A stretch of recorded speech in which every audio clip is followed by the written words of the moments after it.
combined programs. Gemma. Hi, thanks very much, John. So I'm just going to turn my camera off now so that I can take you all through this little short introduction to the BA in Social Sciences, but you should still be able to hear me, and you can see my lovely little face there in the holding slide that Emma did. So what I thought I'd do today is to try and explain to you how all the different pathways work together, really.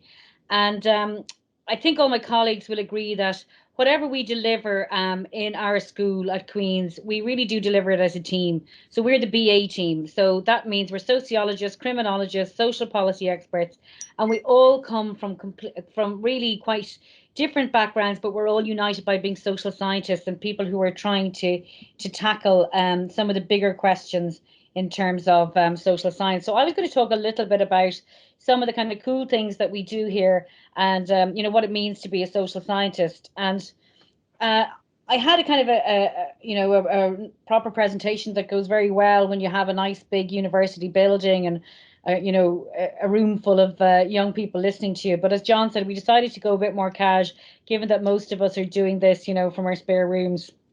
So I think what I'll do is give you an example of some of the things that we're working on right now. Social science is so extremely important in terms of how society responds to this pandemic.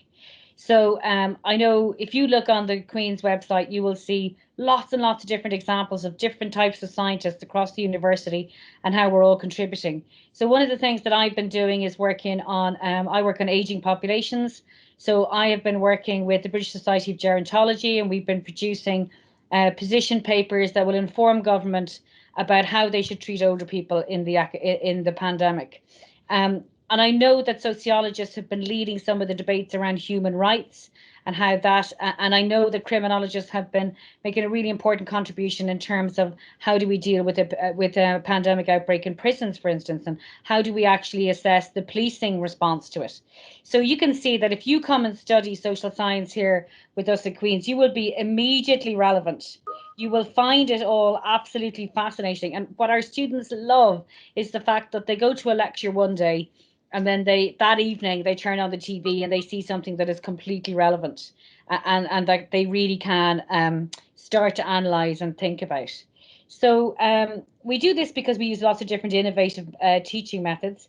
And one of the things that we do right across the BA program is we've a big commitment to you not just learning from books and lectures.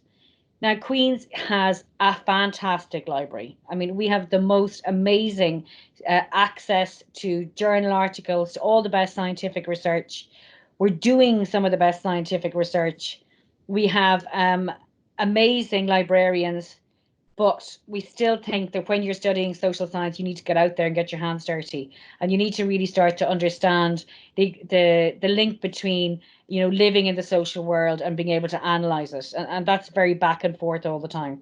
So we do things like field trips. So for instance, there was an all-school field trip that was organised that happened last semester, and that was to Leuven in Belgium, where people learned about policy making in the EU, and they learned about human rights and Judaism and anti-Semitism and lots of different things that are relevant to all the social sciences. And they had a fantastic time. Then on my course, Questions for an Aging World, it's a slightly wacky course because you actually learn about aging and older people through history and film studies, and it's a liberal arts course. So we went to a museum in Dublin. John will tell you more when he's talking about the criminology program, but they do loads of really amazing, very, very kind of applied work in terms of working directly with people in prisons. So they actually have a knowledge exchange initiative with the Northern Irish Prison Service called Reintegration After Prison, where a course is delivered actually with Hyde Bank Wood College. So all of this, the sociologists run a sociological cinema called Reel to Reel, which Jonathan Heaney could answer more questions on, and that's proved hugely popular. God, wouldn't we all love it now to be able to just go to the cinema? But anyway, we'll have to try and do it virtually. But basically what this is an opportunity for you to go, and you're going to watch some kind of art house film in the Queen's Film Theatre, but you're actually going to then have a really good academic discussion afterwards with the sociology team. So all of our degree programs, whether you decide to take single honours criminology, single honours sociology, or joint honours of any combination with social policy or with criminology and sociology, or you take the exit pathway with quantitative methods, what we want you to realise is that you're actually going to get the benefit of all of that expertise. You're going to have all of those different lecturers. You're going to have access to all those different things. And we try as hard as we can to give all of our students the access to these kind of benefits. So, that's an important thing to learn, because you're getting more than, just the discipline. So one of the things that I will say that makes me really proud about working in our school is that we have the most brilliant relationship with our students. It doesn't feel like there's a big staff student gap at all, even though I can tell you I'm 20 years older than most of my students. And that is because I think it's partly to do with our fantastic building. We have a lovely common room, but also I just think it's kind of the commitment to social justice that we all share. And you can see that with our students, whether they are very, very successful students. We've had people who've won the Global Undergraduate Awards for their essays. We've had people who've gone on to have fantastic, exciting careers in all kinds of different walks of life. And this is because I think we support one another to really, everybody in our school is just as important as everybody else, and everybody is given every opportunity and encouragement to really achieve absolutely everything they can. So I think that's the bit I wanted to say about what the program's like generally, John. Okay, Gemma, just coming back in here. I feel like one of those episodes of Ant and Dec on Saturday night. Just try and bring my camera in. Okay, thanks for that. So basically now what we'll do is go into and concentrate a little bit on some of the subject-specific programs. Obviously, people have applied for different pathways. You may have offers for combinations thereof. I'm really just going to spend a few moments talking about criminology, and most of you will have some general interest in criminology. Hopefully you've seen that for most, if not all, criminology undergrad degrees across the UK, we are not the white coats, dead bodies, 24-hour CSI world. We're very much I think a multidisciplinary discipline.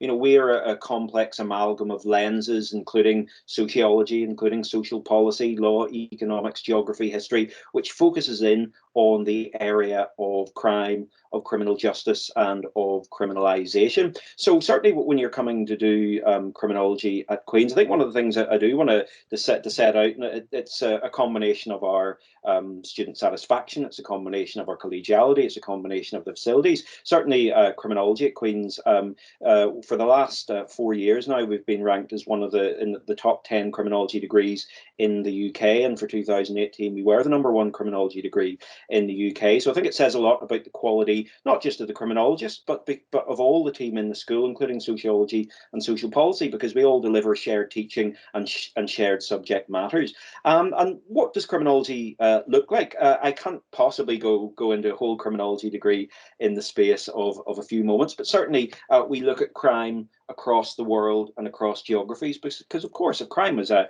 simple, straightforward good versus evil, it would be the same across the world. It couldn't be different. Crime, what we understand by crime, changes over place and over time. We also focus a lot on treatment of individuals within the criminal justice system. In an ideal world, justice would be delivered equally across all sections of society. We know, again, that is absolutely not the case in terms of age groups, as you would cover in sociology, in terms of different conditions, and thinking now in terms of the coronavirus epidemic, we are starting to see changes in how the criminal justice system treats people. We're even talking about releasing prisoners from prisons because of public health issues. So these are some of the live things we look at, how certain people get caught up in the criminal justice system. Also, how in terms of the uneven nature of criminal justice, why certain sections of society, why big business, perhaps, why certain people and organisations do and are actually treated differently within the criminal justice system. And I think, within our globalised world, as we touch on a lot across the different degree pathways, where does big business, where do governments fit in within our, well-trodden criminal justice courts, prison, probation system? And increasingly, as Kate will talk about in a little while, we're increasingly moving into an online digitalized world. So what about data? How does that help us to analyze crimes that have happened in the past, trends which might happen in the future? And I think very critically for doing criminology here at in Queens and being located in Northern Ireland, across the board in terms of our staff, we have a great deal of expertise in conflict and post-conflict related issues because, of course, as many of you well know, listening to this, we still have many outstanding issues to resolve as a society, looking at legacy, the past, policing, what we do, what are the lessons from the peace process. So those are a snapshot of some of the core criminological issues. I'll not say too much at this stage on staff, but as Jonathan and Gemma will attest to, and Kate, we're all also research active. So that means we are all out in the field doing our own particular areas of research. You'll see that from the slides.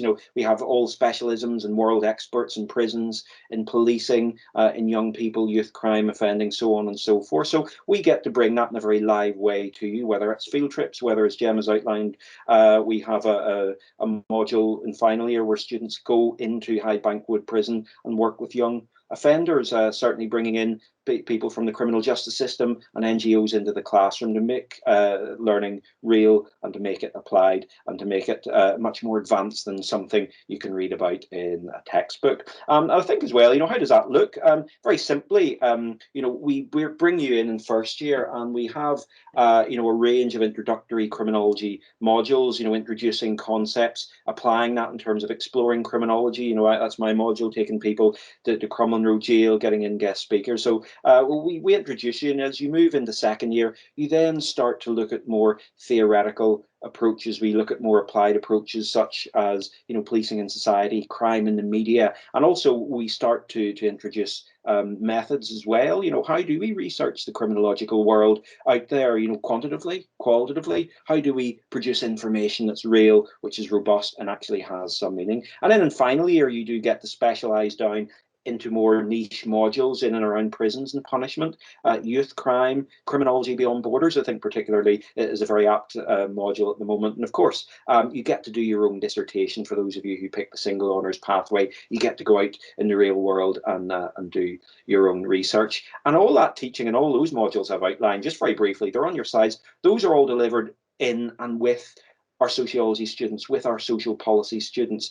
So you do get exposed to a whole range of cultures, of learning and academic perspectives. And I think that is what makes the richness of the programme. And I think, as we'll probably all say in our own way, critical thinking. We teach you how to think on your own feet and be able to interrogate the world around you. And I think that's one of the crucial things we take pride on in our degree. So, I don't have too much more to say, and I'm happy to take questions. We'll try to keep an eye on questions in the chat, but that's just a very brief rundown of the criminology pathway at Queen's. And what I want to do now is pass over to my colleague, Dr. Jonathan Heaney, who's going to talk about the sociology pathway. So hello, hi everybody. My name is Jonathan Heaney. I'm the program director of sociology, and I lecture in sociology as well. Like Gemma, I'm going to turn off my camera so that I can talk without feeling self-conscious, and I'll turn it on again later when we're doing questions, perhaps. Okay, so what I want to do is talk a little bit about the sociology program, but I want to reiterate what everyone has said there so far. All of these different disciplines kind of feed into each other. So if you take any of the subjects here, you're going to study criminology, social policy, and sociology, regardless of which way you come in, and all of these feed into each other. But what is sociology? Well, part of what I want to say for you today is that sociology is really the scientific study of social life. And it sounds a little bit vague, I think, but really what it's about is the explanation and understanding of social action, what it is that people do, how we think, how we are all of our social practices, down to the deepest levels of our very self, right? That's ultimately what sociology is about. But it looks at how society works, how individuals are fundamentally social beings, how things like social structures, laws, rules, social norms, and so on, how these help to form us and shape our deep selves and maybe even our bodies. We try to look at how people act, how people interact, how people relate to others, and sometimes how people do not relate to others, right? So we look at positive relations, but we also look at conflict. And we look at how individuals form collectivities of various sizes, organizations, institutions, up to whole societies. And this is part of what's distinctive about sociology. In a sense, if most psychologists tend to study the individual and the individual's head, we tend to study groups or individuals as bonded together in relationships. And the point is that by virtue of being in relationships and being bonded to each other as we are, it matters. It matters for the type of creature that we are, the type of way that we are in the world, and the type of thing we do in the world. So we try to study groups and these relationships at various levels, communities, social classes, regions, countries, and so on. And we use a whole range of methods and sources to do this, like observations, conversations, statistics, photographs, maps, documents, social media posts, you name it. One of the things you will learn, particularly in first year, is this kind of key idea related to sociology. It's called the sociological imagination. Some of you who've studied sociology at A-level before may have come across it, but this is a kind of a distinctive lens kind of through which sociologists try to view the world. It's an idea that comes from a very odd kind of Irish-American sociologist, C. Wright Mills, and it tries to link what he says is the personal troubles of the milieu and the public issues of social structure. His key idea of the sociological imagination, he says, enables us to grasp history and biography and the relations between the two within society. He says that is his task and its promise. So history and biography and how they relate and how they shape us individually and collectively. So sociology is multidimensional, and this kind of differentiates it from many other approaches such as economics and psychology. But it's also critical. And it has it takes a critical stance to the world. We take nothing for granted, and we try to interrogate the reasons behind the way the world is, and we try to explain the way the world is. So to do that, we have a couple of key concepts that we tend to use, and you will come across in your sociology course and your other courses at Queen's. I'm very interested in power personally. That's part of what I research and part of what I teach about. And I'm also interested in emotions. And so, for instance, when we look at the world today, even with COVID-19, but also kind of before that, what we saw is a rise of populism with Trump and Brexit and so on. Part of what we try to do is understand how power and emotion are related to each other in explaining the current political environment that we live in. And this is something that I teach in a third year in one of my courses that I might mention in a couple of minutes' time. But we also look at things like social class, social inequality, gender and sexuality, family. Religion is one of the key things we look at here, particularly in the Northern Irish context, but also in a more global context as well. But ultimately, linked to all of these individual kind of sub-disciplines or subfields within sociology, we're interested in kind of broader questions about social order. I mean, why is it that we have ordered societies at all? How is it that we have social order as such, and also social change? How do mass groups of individuals change, and how do societies change over time? All of this is part of what we try to explain and understand in sociology, and all of these are particularly important, I think, for understanding a place like Northern Ireland in relation to conflict, post-conflict, and especially more recently in relation to Brexit and the post-Brexit, and all of these things that we touch on in our courses as well. So the course itself has a specific structure, and I don't want to spend too long talking either, but we try to integrate kind of theory and qualitative and quantitative methods and interpretation. These are the core of the discipline.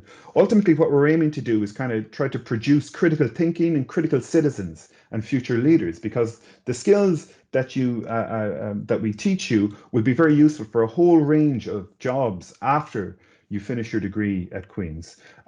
For instance, a degree in sociology, I know people who work in academia and research, obviously, but there's also research using sociological background outside of academia. So a lot of people working in places like Microsoft, Twitter, Facebook, Xbox even, have sociologists on their team because they use the skill set that sociologists and sociology graduates have to try to better inform their design of video games, for instance. A friend of mine in Dublin works for Xbox, helping them to design better video games using sociological research.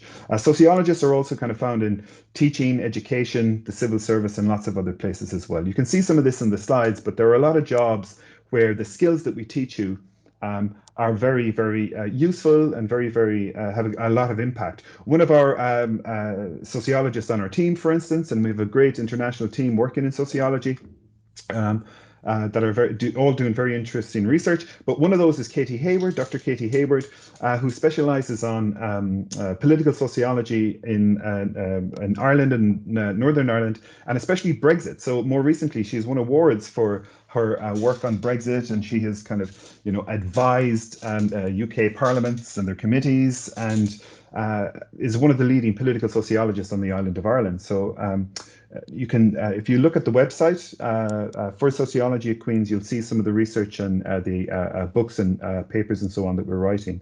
Much of what we teach, especially in third year in sociology, is research-led, as Jenna said, and I think John said as well. So what this means is that the books and articles and papers that you're reading in class that we used to teach in class have been written by us ourselves, because we're also doing the research that we use to teach you the skills.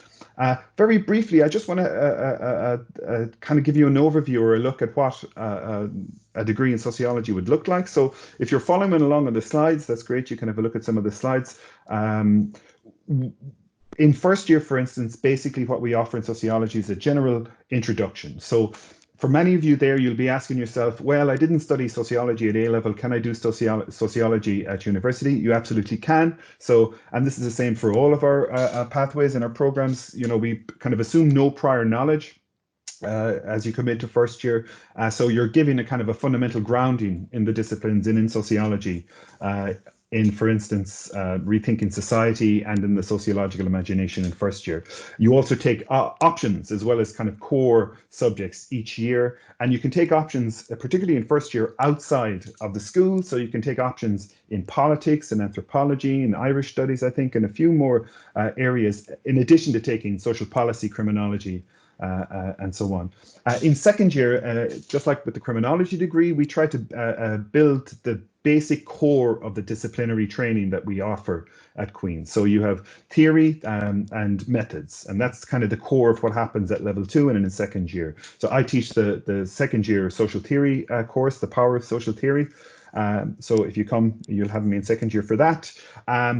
And again, each year you do options. So at the moment, some of the options we have in the single honor sociology program are about understanding gender and migration, Northern Ireland conflict, peace and identity, environmental crime and justice, sociology of conflict and peace processes, and so on. In third year then, it's a bit different. If you do single honor sociology, you get to do a dissertation, which is your own research project. It's a key kind of aspect or part of the single honors pathway. So basically you have a supervisor, and with your supervisor you design a research project and a research question, and you go over the 2 semesters to kind of collect data and write it up into a dissertation. And that's a really interesting, I think, and powerful part of the degrees that we offer as single honors. And then everything else in third year are options. So the course I alluded to, it's a new course, Emotions, Power and Politics. It's about the political sociology of emotion, and what it looks at is contemporary politics, such as the rise of populism, Trump and Brexit, through a political sociology lens, but also through a sociology of emotion lens. The current climate that we're in now, even in COVID-19. So last week in my class, I kind of dropped what I should have been talking about to talk about how different countries are trying to face the COVID-19 pandemic differently, and how things like the nation is being kind of invoked by politicians, and how politicians are using emotions and emotive rhetoric and emotional language to get citizens to do what they want them to, and how that is differently done in different places So we live in very interesting times, and what you learn in a sociology degree is, in a sense, central to understanding the contemporary world.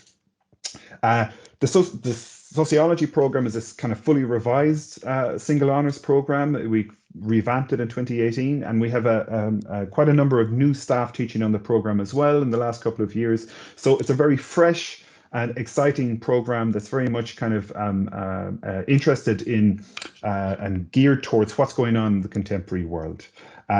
Students like the sociology degree at Queen's, so the national student surveys tend to rank very high satisfaction levels among our students, particularly in terms of our teaching and in their lectures. We tend to, as Gemma kind of alluded to earlier, we're all pretty nice people. We're kind of engaged and passionate teachers as well as being researchers.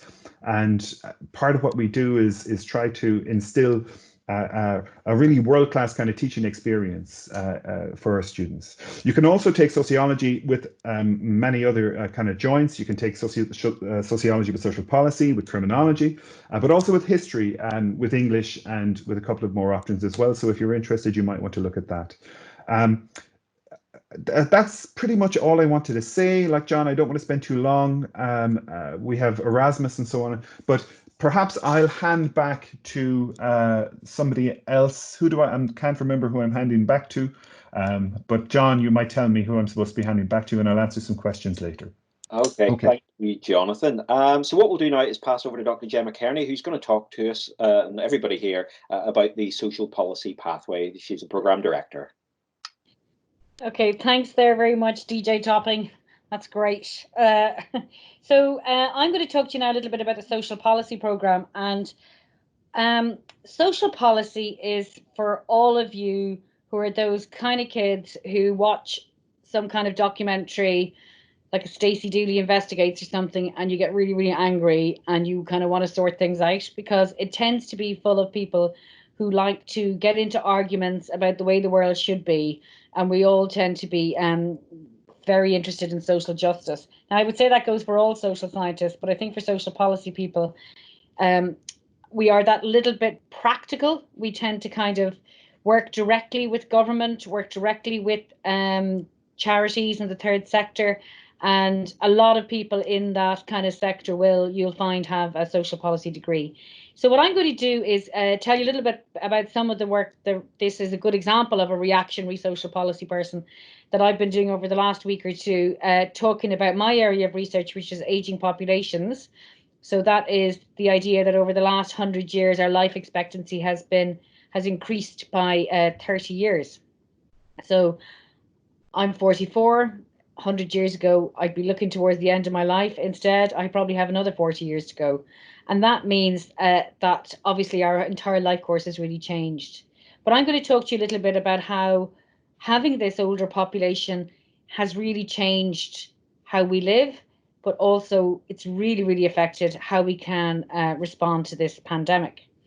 So that is the kind of little taster session that, had you been all coming into Queen's on the 14th of March, I was going to give. So I'm going to give you a kind of a briefer version of it now.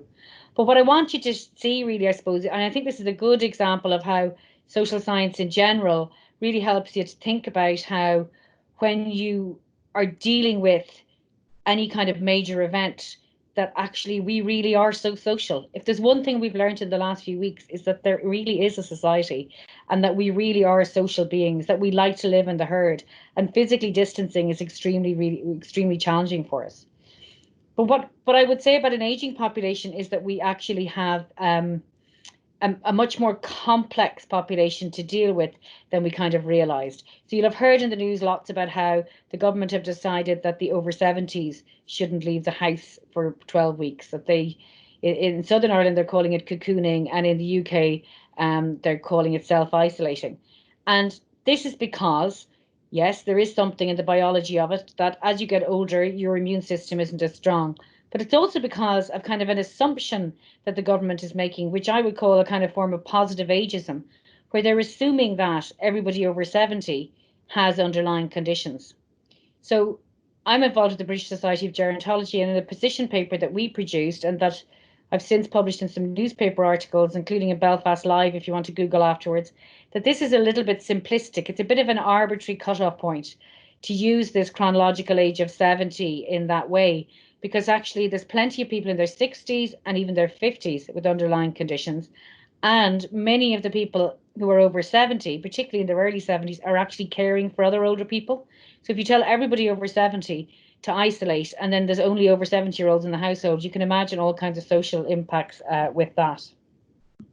Another question that's really interesting and alarming is how many of the people who are actually dying of COVID-19 are older men. So I'm sure many of you will have been really interested in that and wondering why is that the case. And it's obviously a new illness, and obviously we're kind of trying to analyze it as it unfolds. But there are some pieces of research evidence that we can draw on. So one of them was about a kind of an observational study that was done in Wuhan in China with the first outbreak. And what they found was a massive disparity in the number of men who were actually dying of COVID-19 versus the number of women. And they thought from that study that actually it was because in China, a huge percentage of men smoke and a very small percentage of women smoke. And then something similar happened in Italy and in France and in other countries that have had high fatalities. But now they're starting to think that actually there's something biological in it, that men have a different hormonal balance. But actually, as a social gerontologist or a social policy person who studies aging populations, I know that this is always the case, that men don't have as good a life expectancy as women. And some of the reasons why they have this is because men tend to, I'm afraid, ignore public health advice. They might be in higher risk occupations. They might also be less willing to wash their hands, some people have argued. But also there's another gender implication of this whole pandemic, which is around how does it affect women. So women might be more likely to survive the virus, but we're also more likely to be the ones taking care. And if you remember, there was some criticism of the UK government's decision to close schools. How would you forget this? You've all been put out of your A-levels because of it. But one of the reasons why they dithered a bit with this was because actually a lot of people who would be frontline healthcare workers are parents. They're at that age with their parents. And of course, for nurses and social care assistants and cleaners and things, they're all female.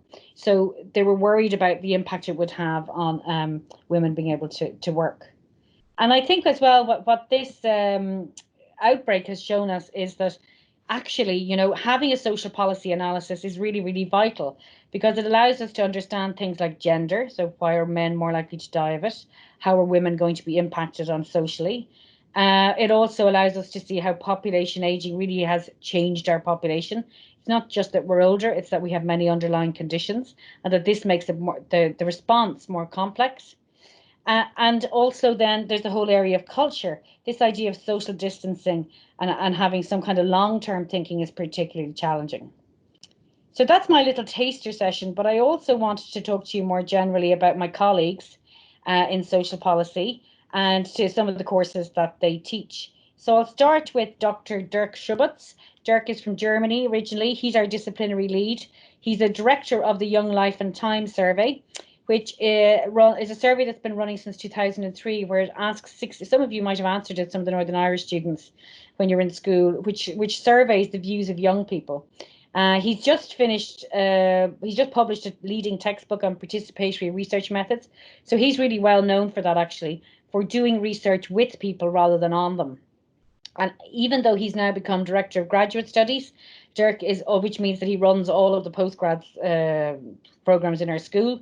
He still, because he's so dedicated to his teaching, refused point blank to give up his fantastic third year course, which is the policy briefing paper. So if you take social policy, instead of doing a dissertation like you do in the single honours degree programs, if you take either sociology and social policy or criminology and social policy, you actually get to do a policy briefing paper.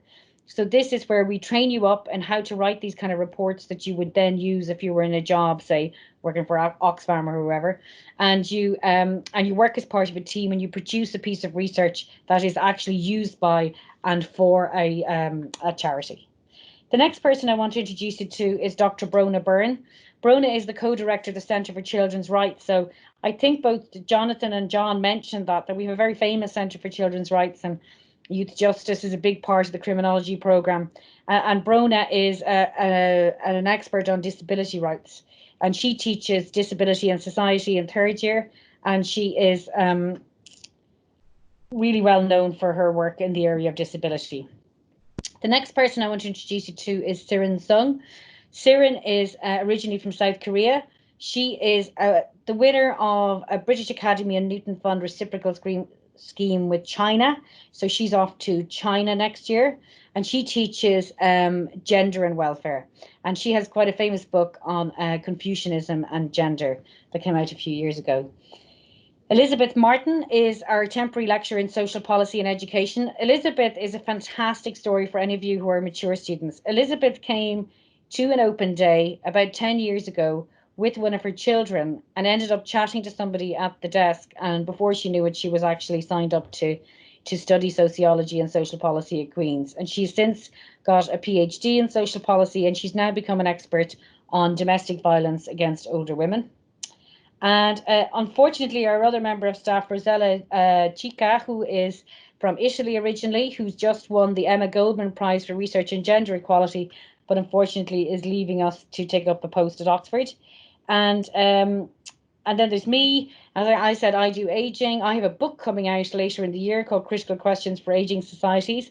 And I'm very proud of that module that I told you I run called Questions for an Aging World that actually won a student-nominated Queen's University Teaching Award last year. And I do that with my lovely friend and colleague from history called Leonie Hannon. So, and the reason we won the award was because we use lots of different methods.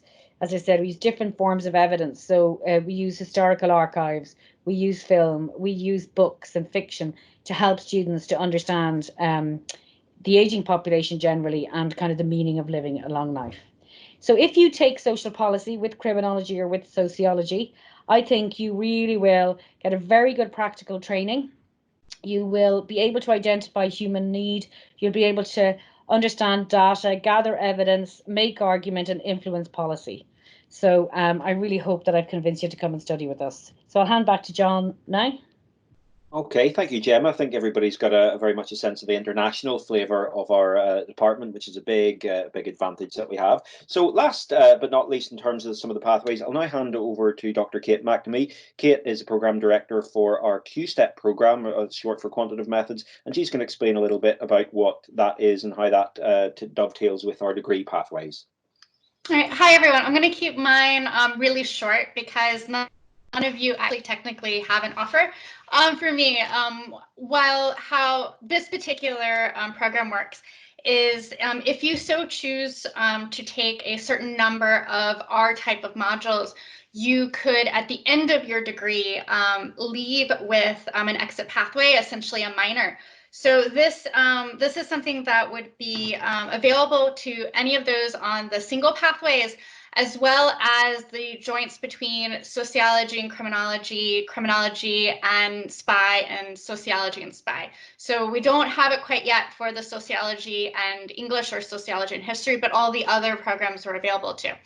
And essentially the core part about our particular program is this idea that there is a lot of this data and methods really out there and available. And what we've really found is that there has been an increasing demand for there to be social scientists out there who are able to take and look at data and be able to put a social science lens to it. So this is in the sense, going above and beyond kind of the sort of simple being able to crunch numbers and things like this, but really being able to give life to it and a deeper level of interpretation. As far as ours, it's really focused more on the quantitative aspect, partly because this is something that historically has not been integrated as deeply with the social sciences. And so what you end up having is a lot of statisticians who can crunch numbers, and then you have a lot of social scientists who can really think about theory and kind of do these great methods, but not the quantitative connection between them. So this is really the focus on our program. And so how it would work is you wouldn't have to make any decisions until your second year. And if you take a module in our program, for every semester in your second year. And third year, you would be able to graduate with a Bachelor of Science instead of a Bachelor of Arts. And it can be within any of your programs. So it could be criminology with quantitative methods, sociology with quantitative methods, or social policy with quantitative methods. And there's a bit of flexibility where you're able to choose based on what your program is to start with. So the real kind of key things that I'll say to kind of wrap this up is thinking about one of the things that we really kind of emphasize in our classes is that this isn't about being mathematicians or statisticians. We're very much about the applied aspects. So, you know, if you wanted to do the math, then you would go to the math department. We're really about being able to look at numbers and being able to really interpret it in a very more meaningful way that uses the numbers and presents the numbers, but presents it in a very kind of rich, meaningful social science way. So you don't have to be a math whiz in order to do this.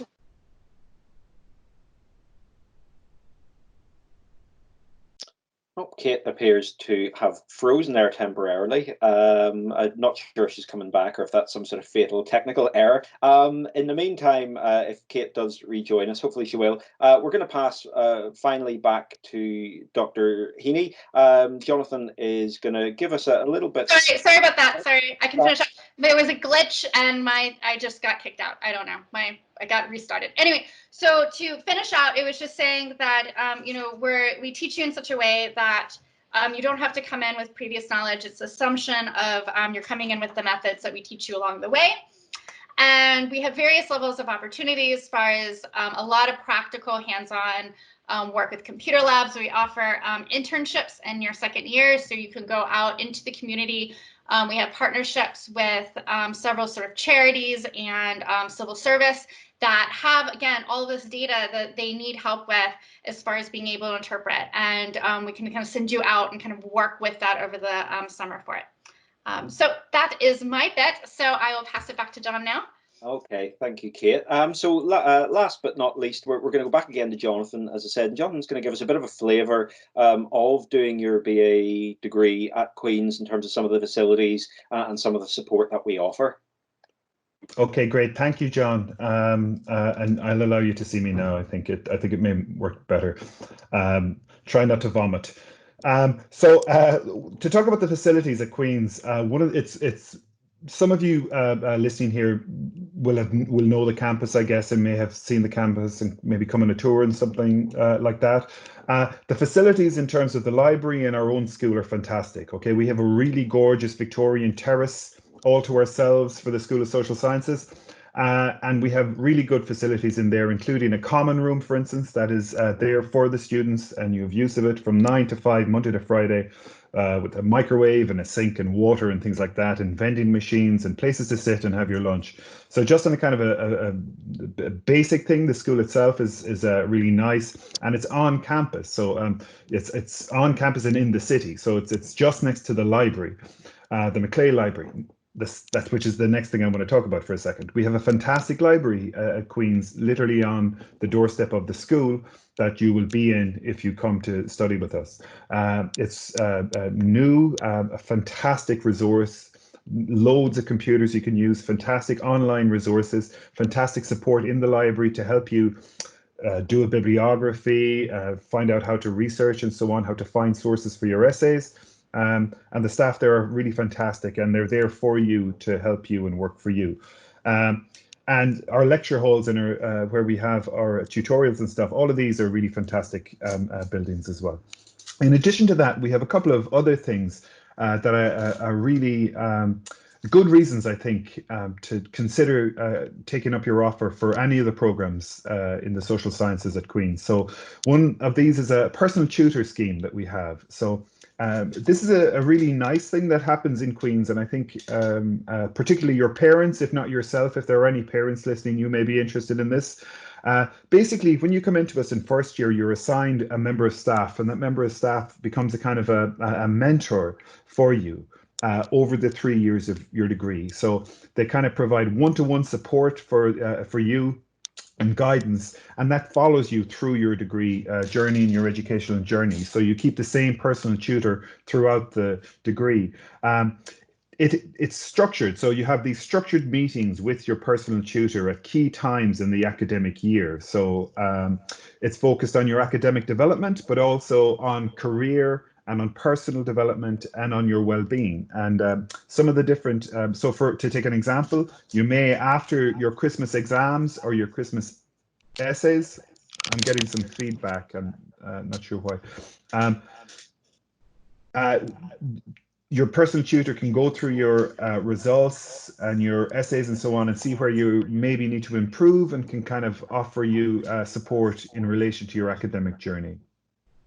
They can also guide you to the wider supports that exist within the university, and we have a really, really robust set of kind of support services available to students, all fantastic and all for free, right? So we have a learning development center.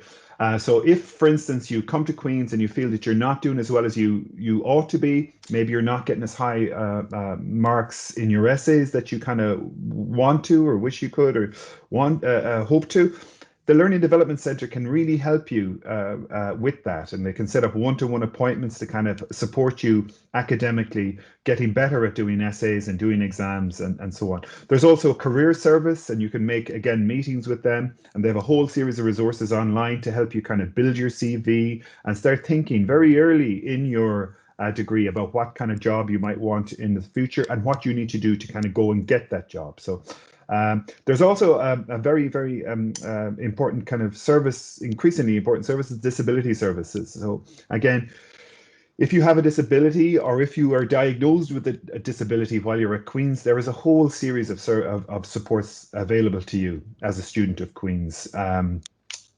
So for instance, if you have specific disabilities around learning, dyslexia, or even kind of more social illnesses or conditions surrounding like social anxiety, you can get help with your academic work once you're kind of registered with the disability services. So you could get extensions easier, or you can get other supports in relation to your academic work. But then there's also counselling services and well-being services as well in the university that are all available to you for free as students of the university. So that's all I want to say at this part. So we have fantastic kind of facilities in terms of the library and the teaching rooms and lecture halls. But we also have the personal tutor scheme, which your personal tutor that follows you through your degree, and then wider support services like the disability services, the career service, the counselling and wellbeing service, and the learning development centre as well. All of these are really useful services for you as students if you choose to come and study with us and take up your offer. On that then, I think I'll hand back to John, and maybe we can go and get questions. Okay, thank you, Jonathan. I'll just come back on the video for people to see. I think, the one thing to take away from all the talks, especially Jonathan's, is Queen's, unlike some of our campus-based competitors, Queen's, the whole environment is, it's a learning environment to be in. So it's much more than a building. And I think the other thing as well, once you do come from whatever institution or school or background, you are adult learners, you're joining us on an equal footing, and we want to work with and help you to do as well as we can. So at this point, those are the formal presentations now in terms of the degree pathways, about Queen's, about the different elements of those degrees. Obviously, there's only so much we can cover in this sort of format. So for now, what I want to try and do are hand over to yourselves, everybody listening. I see there's still people are dipping in and out. At the minute, we've got nearly 50 of you there tuned in. So if you want to post up any questions, we are now here to help. I certainly won't drag this on interminably and make people stay to 6 o'clock, but we do want to try and facilitate as much interest as we can. We do have a couple of initial questions in there. Perhaps myself and colleagues will all probably chip in at various points. First one is study abroad. Yes, we absolutely do offer study abroad schemes. We still have the Erasmus scheme, which operates with universities across Europe, virtually every country across Europe. We hope that continues following Brexit. Everybody seems to have forgotten Brexit these days. And also, we also have global schemes as well. Certainly, I have some students at the minute who are seeking to try and go for a year abroad or semester abroad to Australia. So there are options to do that. There are means and processes, and where that can be done, you can do part of your degree in another international institution. We will absolutely facilitate that. Any colleagues, do you have anything to add? No, the only one thing I would add, John, is that really consider doing it. It's something, if you do come, you can talk to your personal tutor early even in first year, the first or second semester. I encourage anybody who goes to university anywhere, but especially you must come with us and come to do us. Yeah, go on Erasmus, go on study abroad, go for a semester. It's a fantastic experience. It can really be character building, and it's the kind of things that the students, particularly students in Northern Ireland, I think don't tend to do. But when they do it, they really love that they have done it, and it's a memory that stays with you for the whole of your life. So I've recently come across somebody who's looking for participants because she's doing research on what she's calling Erasmus babies. So a whole series of people who went on Erasmus and met their significant partner, life partner, and got pregnant on the basis of it. And that's a research project she's doing somewhere. So do it is what I would say. Okay, go ahead, Gemma. Yeah, I just want to respond to some of those questions about the joint honours there. There's a few coming up. So basically, whether you're doing joint or single honours, you'll have pretty much the same workload. It's just that you'll have slightly different assignments and things. That was one of the things. So the number of lectures to independent work. Now, let me think. How many lectures do they have per week? 9 or 10 maybe? Between tutorials and lecture hours. But you will also then have lots and lots of independent work. So I would say if you want to take this degree, you really need to be the kind of person who likes to go and work independently, because that's what you're going to need to do. You're going to need to go and read some books. Now, somebody also said any recommended text for summer reading. I'll have to think about that one. Now, there was a question here about the dissertation. So the dissertation is really just for the single honours. Now, that's a big selling point for a lot of the single honours degrees. So I'll let the Jonathan or John answer that. And as I said, for social policy, if you do a joint degree with social policy, you do the policy briefing paper, which is a group project, and it's very much presentation based. And the people who do it absolutely love it. But, you know, it's different strokes for different folks. And we find that we do offer enough different forms of assignment that everybody gets to shine, whether it's because they're a really good presenter, or they're really good at writing essays, or they're very good at group work. Okay. Sorry, John. Can I just on the teaching times? Because I have it in front of me, because some of this information is on the website for each of the specific pathways. So what they have here is like large group teaching. So for lectures, you would have no more than 6 hours per week in lectures. No more than 10 hours, they say, maximum in small group teaching, but that's too high. And then what they're saying is about 17 hours max for independent study. So if we take one course, let's say the Rethinking Society in first year, your first semester course, what does that entail? And most of you would do it regardless of the pathway you're on. You would have 2 1-hour lectures per week, and 1 hour tutorial per week. Okay, everything else then is independent study. So there will be readings you will have to do and so on each week for the tutorial, but it's 2 1-hour lectures and 1 tutorial for that course. And you should have, I think, 3 courses per semester. So you can, it's about that. Yeah, okay. And there's a few questions coming in there about sort of the shape and form on that of lectures, of assessment. I think one of the things that we take pride in, and this is across the BA programs, you know, while there is a standard spine to lectures, I mean, they can vary. I mean, we might have guest speakers in, we might take you out on field trips. So, you know, we might, for example, criminology, we would regularly have criminal justice professionals in to have a conversation with you. So there's no set format necessarily to the teaching. And same for assessments. Every module is different. Some modules you might have essays. Sometimes you're doing real world policy briefs, especially in social policy. Some modules will have more traditional exams. So what that does, it allows you to demonstrate a variety of ability. So we don't, perhaps some of you from your school institutions, we don't pin everything on the exam. Actually, obviously assessment is varied across a whole range of formats. So it does give you a chance to shine in varying ways, oral presentations, you name it, it depends and changes from module to module. Also another one there on careers. Again, that's the, as we always, I think, amongst ourselves call that the $1 million question. I don't think there's any such, we're not vocational degrees across the program. I think the way I always answer this, the simple answer for people listening is that people go into various elements of the criminal justice system or government, social policy, whatever it happens to be. I think the better way to look at this, we start off with our broad-based degrees across sociology, social policy, and criminology.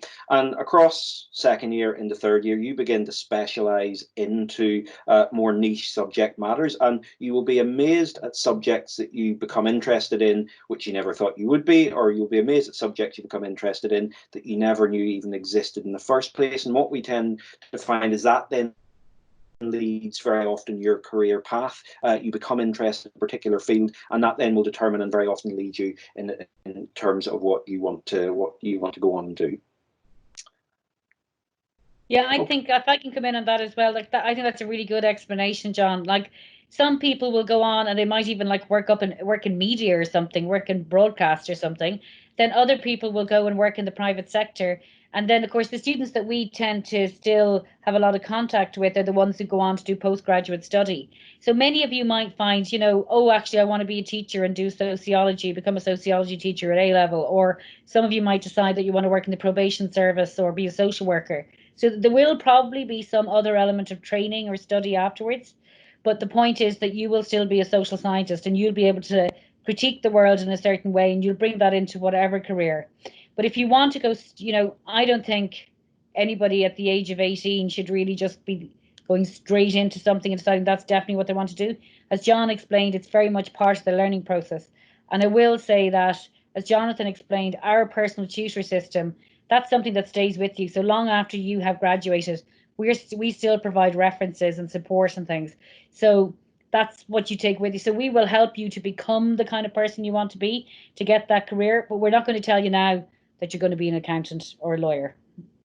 No, and just to come in on that, to reinforce what Gemma just said, I mean, the reality for practically anyone doing any sort of a BA now is that you do your primary degree in something you want to do it and you're interested in, kind of in the knowledge that you're going to have to do a master's or a diploma somewhere to specialize in something after it. And I think that's the world we're in now. And the good thing to do with that in mind and knowing that is to look at your degree, but also use your personal tutor and the resources within the university to structure your pathway, your trajectory through the university and your degree to get the outcome that you want to get. Because studying the social sciences, you can do practically anything with a good, solid social science degree behind you. What matters very often more is the quality of the degree you get rather than the specific discipline that it's actually in. So. Okay, thanks, Jonathan. A couple more questions rolling in here in and around the pathways there and options. I think that to answer that specific question there in sociology, is there an option like African politics for third year? I couldn't give, and I don't think any of us here could give specifics on what modules are available, but certainly we have a great deal, and Jonathan will come in there, of interdisciplinarity. So you can take options in other schools within the faculty. So history, anthropology, politics, philosophy, within Irish studies. So there are a whole range of those sorts of options, which absolutely you can take. The specifics, Jonathan, maybe you'll come in a bit more detail at the moment. I would love if we had an option in African politics in third year in the sociology degree. We have an option called global politics, and we have my emotions, power and politics. And our new professor, whose name I've forgotten. John, he's another John.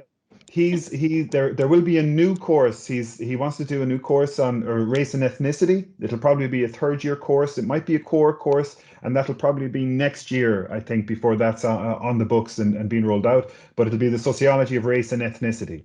That's touched on in other courses, by the way, but this was a standalone one, not African politics. She could do a dissertation on that topic anyway, if you do single honors.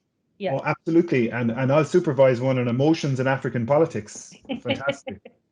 But what about that other question about the equivalent for sociology, criminology there? That's a good question.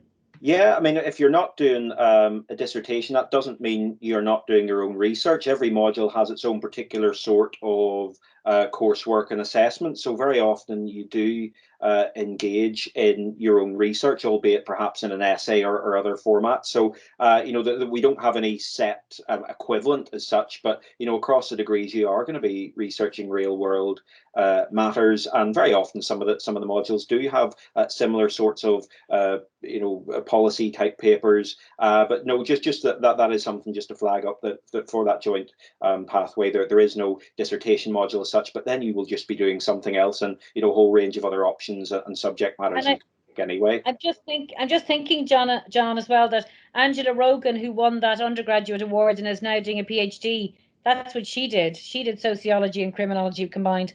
And now, so what she did was she used her time to do that really, really fantastic essay and to apply for her PhD.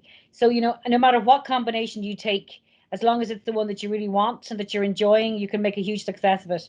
Lorcan is asking there, but no, if you want to be a social worker, Lorcan, you still have to to do social work. Do you see that question there?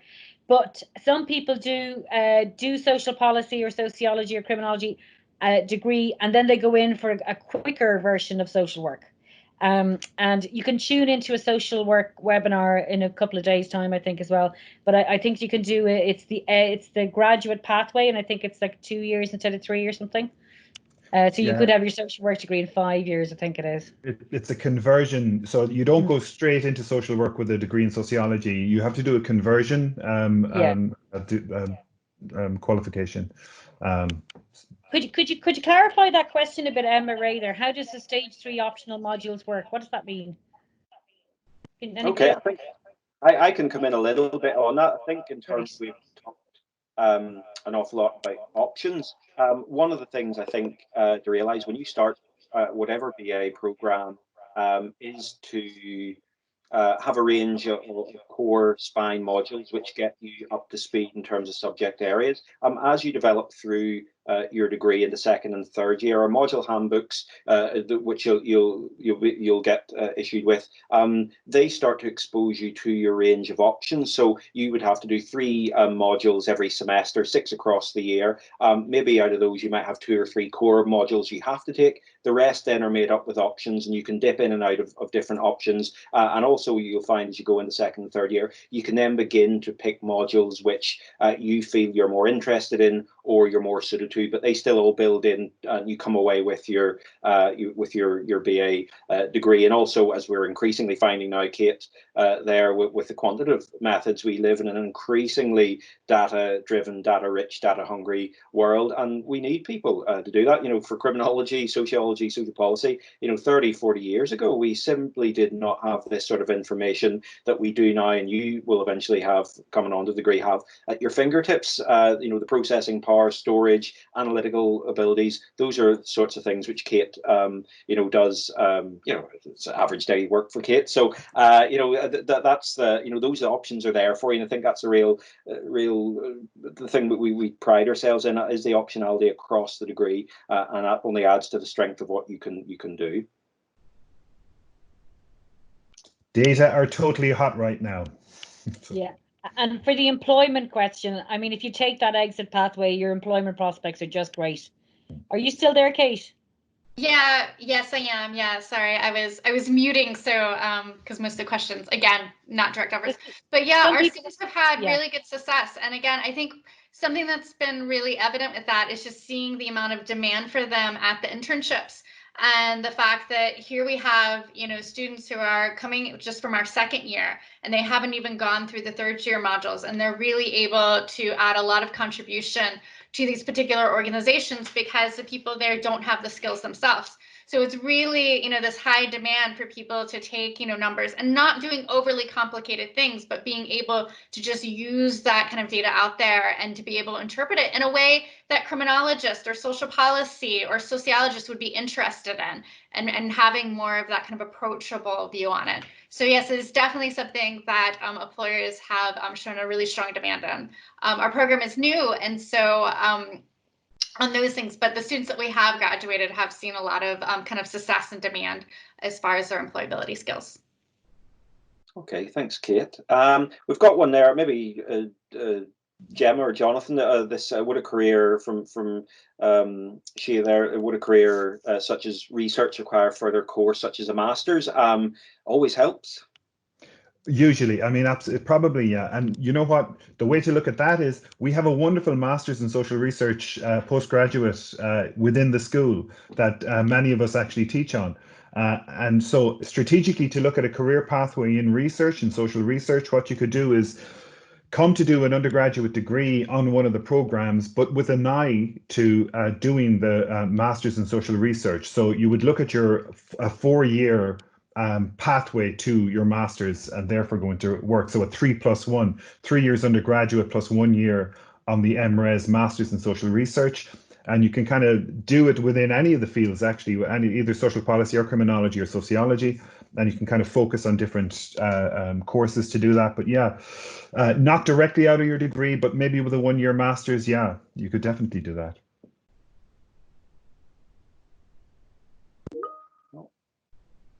Sorry, Gemma's trying to speak there, but she's muted.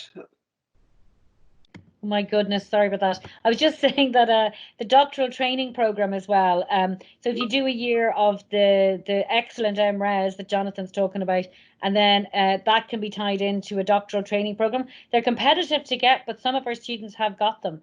And you know, we have a really strong eye all the time on talent and encouraging people. So I have a 3rd-year student at the moment, and he's applied to do doctoral trainings, and he's doing it somewhere else because of the subject discipline. But I have no doubt that he'll get it. He's a fantastic student. So, and we just always provide that support to help you get on to the next step. You know, we're not just going to say, here's your degree, goodbye. We're going to help you to get on to the next step.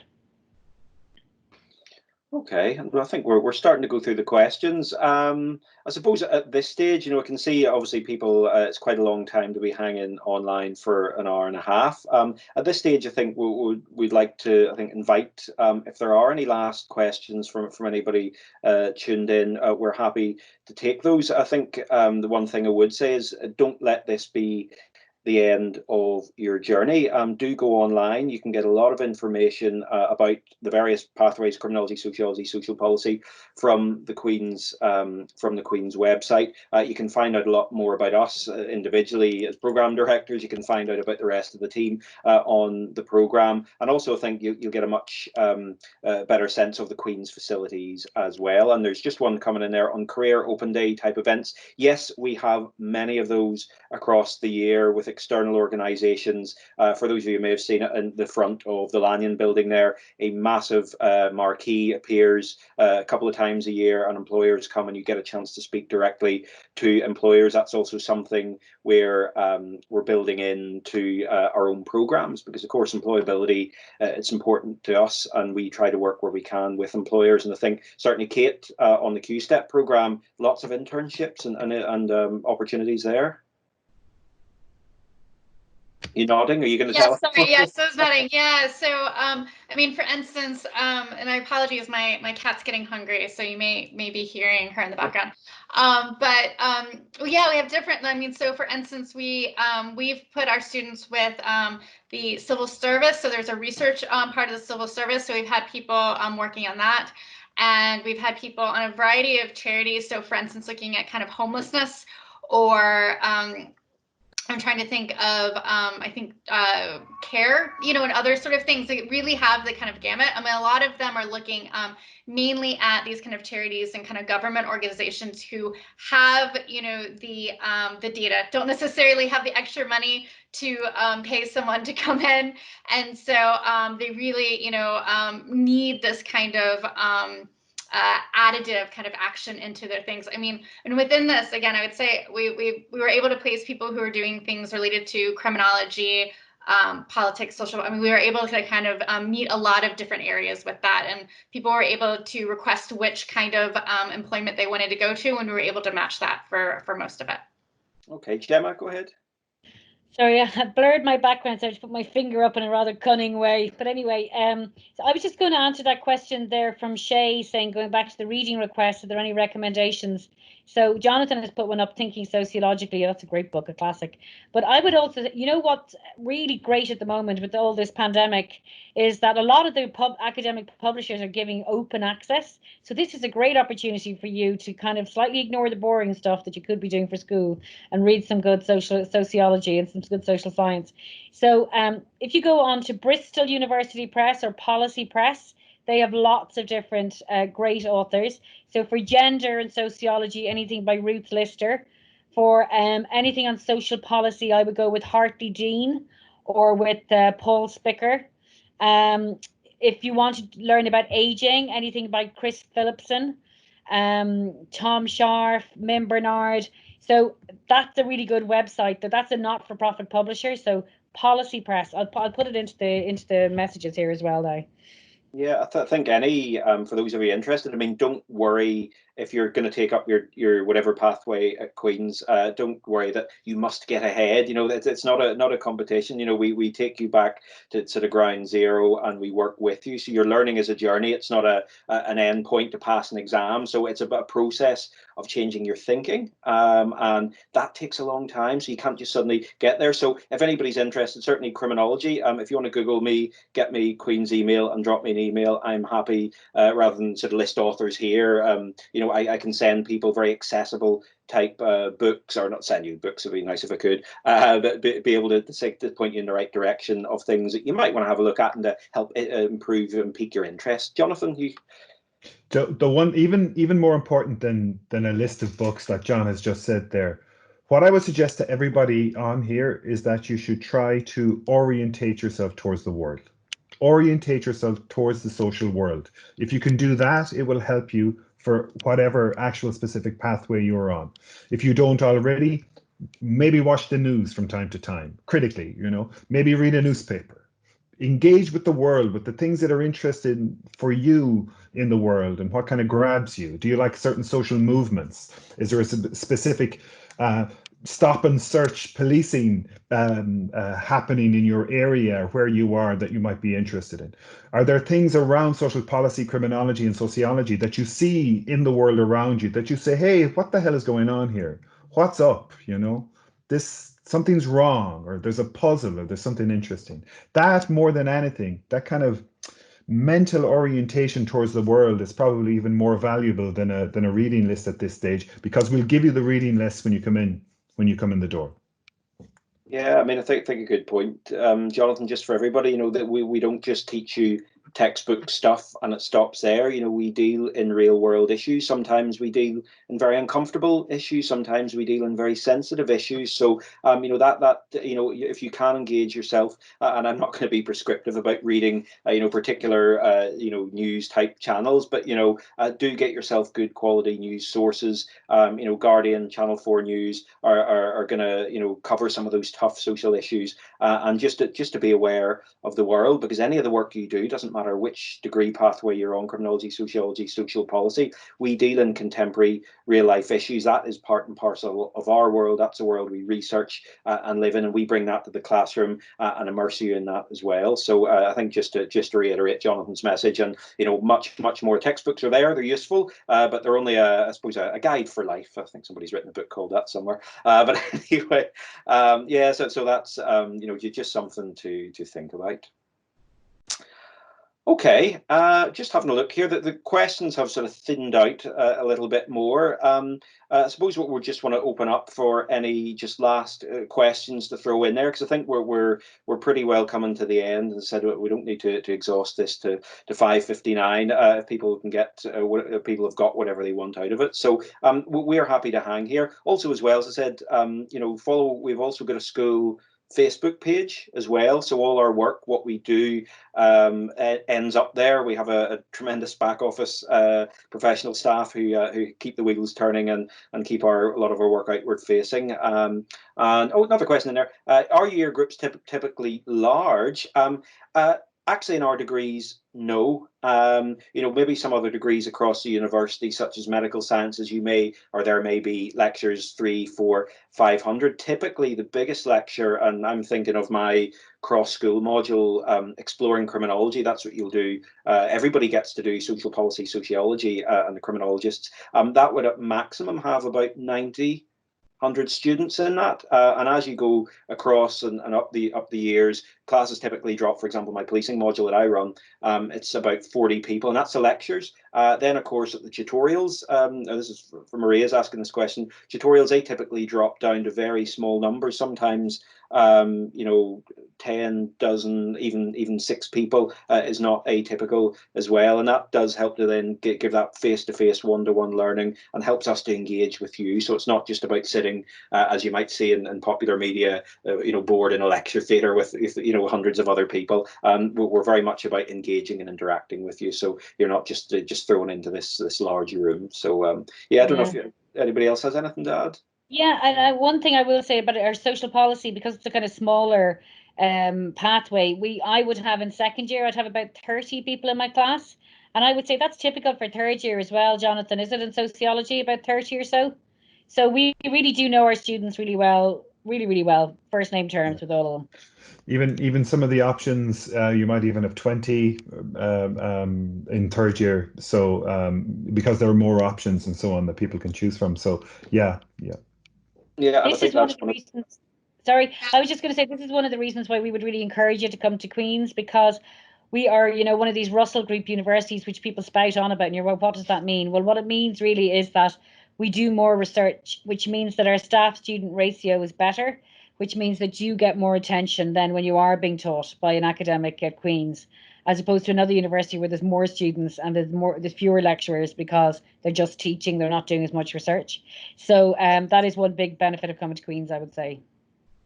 Yeah, thanks for that, Gemma. Yeah, I mean that's if you look at any of the, you know, we're always, as you will very quickly learn through Kate, skeptical of league tables, but you know the staff student ratio is one thing which we do have there. And criminology module, psychological perspectives on crime. Absolutely do not need a background in psychology. That's one of our lecturers, Dr. Andy Percy. Andy formerly worked in the Home Office in London, and you know, it's a fantastic final year module, and you will be brought up to speed on psychological perspectives on crime. So you don't need any prior background. In fact, most modules are oriented that way across the BA program, that you don't have to have any other background. That's the point of the module. We help and teach you and help you to learn about particular subject areas.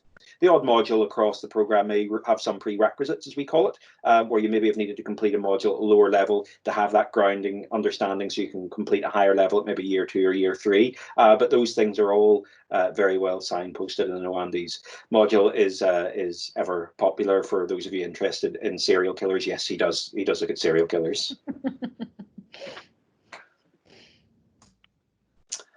Okay, folks, I think at this point, with almost up to 6 o'clock, we will probably draw proceedings to a close. There may be hopefully there may be one or two other things. As I said, we're always here. You can email us, look us up on the Queen's website. If anybody has any ultra-specific questions, we'll do our best to answer those. And, you know, the Queen's website is a fantastic resource, as is our Facebook page. Most of us as well, actually, have Twitter accounts, so you can find us online, and we spew out copious amounts of information on our Twitter accounts related to our disciplines: sociology, criminology, social policy. So you can follow us as well, and that'll help to give you an idea of what it is we do. Emma's coming in there for any of the more administrative queries, such as admissions, those sorts of things. Emma can help signpost you in the right direction. And we've got a last one there from me for the dissertation. Do we get much help? Absolutely. You get your own dedicated supervisor for the entirety of final year. For those of you doing those, they're allocated mainly on the basis of specialism. So if you were doing a dissertation on emotions and sociology, you go to Jonathan, or if you're doing a policing-based criminology one, that's my area, you would come to me, and we will meet with you numerous times and chase you very often throughout the year to make sure you're doing the work that we do and help you design your own research project. So that's the more fun end of the world, I think, where you get your hands dirty and do interviews or run stats and do your own research. Yeah, so all the support in the world is there for you to do your dissertation. Again, somebody's very keen of thinking ahead to final year already, so a good sign, good sign. Okay, there's Dave. Thank you, Niamh. So no, we'll call it. I think a close there. Folks, just first or finally to say thank you for those of you who have stuck with us for the duration of our webinar. I think they're called webinars. This is new for us. Our very sudden shift online. I'm sure Jonathan, the sociologists, will have something to say about changing human behaviours very rapidly. So you know, this has actually been quite fun, dare I say it. And as I said, you know, it's an important time for you. Appreciate, as we all do as program directors. You know, these are fairly big decisions to make, but I think, you know, just as long as you're keeping yourselves informed and you know, you are, I think most importantly, we have one of the best BA program degree setups in the UK. We have some of the best facilities in the UK, so why would you go anywhere else? But anyway, on that point, I will close and thank everybody for attending. Thank you to my other program directors for today, and also to Emma O'Hara for setting everything up. Without Emma, this would not have happened today, because we're Not in a million years. So yeah, well done, John. Yeah. Okay, everybody. Hope to see you in enjoy. September in person. Hopefully see us in the flesh. Okay, all the best, everybody. World, exactly. See you soon, guys. Bye. Bye.